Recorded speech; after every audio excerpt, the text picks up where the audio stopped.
Bonjour tout le monde, je suis Jordan Dozébrier, je suis business coach de vie et expert auprès des personnes qui veulent créer l'activité et la vie qui leur ressemble. Aujourd'hui, nous allons voir dans cette vidéo les questions qu'il vous faut vous poser avant de quitter votre emploi.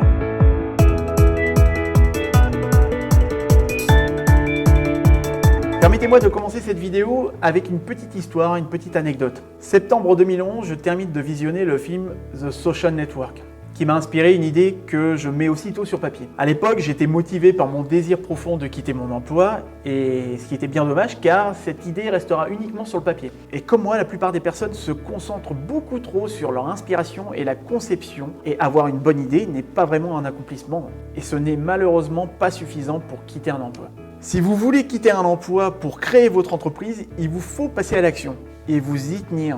Ce qui implique de bien s'entourer, d'avoir un savoir-faire, de l'argent, des ressources et des années de travail. Si vous avez encore un job à plein temps et que vous souhaitez explorer l'idée de créer une nouvelle entreprise, voici une liste de choses à faire avant de quitter votre emploi.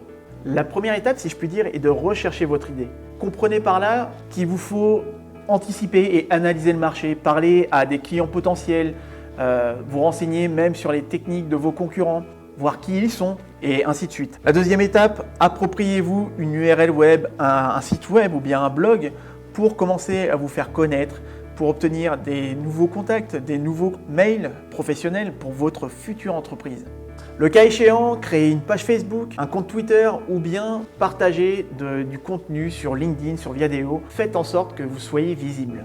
Il vous faut en fait développer votre image de marque. Si vous avez une idée bien particulière, déposez-la à l'INPI et attention aux courriers d'arnaque que vous recevrez par la suite et qui vous demandent de l'argent, jetez-les direct. Obtenez dans un premier temps un compte PayPal car créer un compte bancaire pro nécessite de passer par une création d'entreprise avec une obtention de cabis par la suite. Parlez-en à votre réseau, essayez de trouver des personnes intéressantes comme des cofondateurs, des employés, des investisseurs et des conseillers.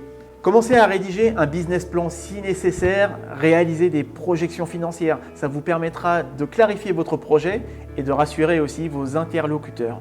Commencez à mieux planifier vos finances personnelles. Ceci comprend de réduire vos dépenses, d'économiser et de vous donner en quelque sorte de nouvelles habitudes pour mieux gérer le budget de votre future entreprise. Créez un premier prototype et une présentation pour de futurs investisseurs ou clients potentiels.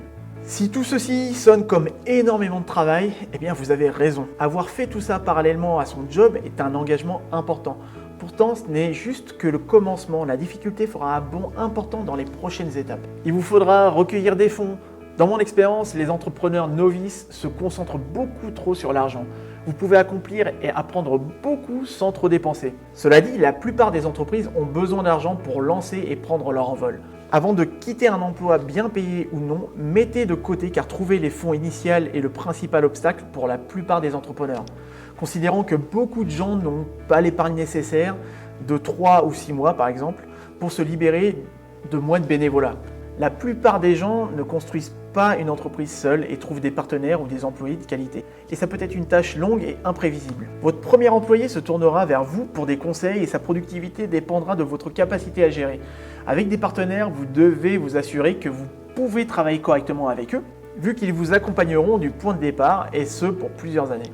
Obtenir des clients. Participer à des salons ou des foires commerciales, ça nécessite énormément de temps pour une première poignée de clients. Et cela peut aussi impliquer du web marketing, de la production de contenu de qualité et de l'optimisation pour le référencement pour les moteurs de recherche comme Google. Bref, des activités qui nécessitent beaucoup d'énergie et d'investissement pour générer un premier rendement. Voilà, c'est fini pour cette vidéo sur les choses à faire avant de quitter votre emploi.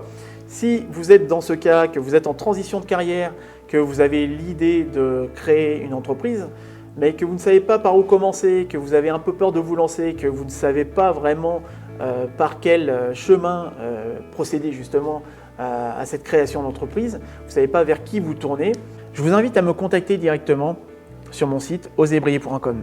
Il y a un onglet contact qui vous permettra de rentrer en contact directement avec moi. Quant à nous, on se retrouve pour une prochaine vidéo. D'ici là, je vous invite à vous abonner à ma chaîne. Prenez soin de vous, profitez-en et osez briller dans votre vie.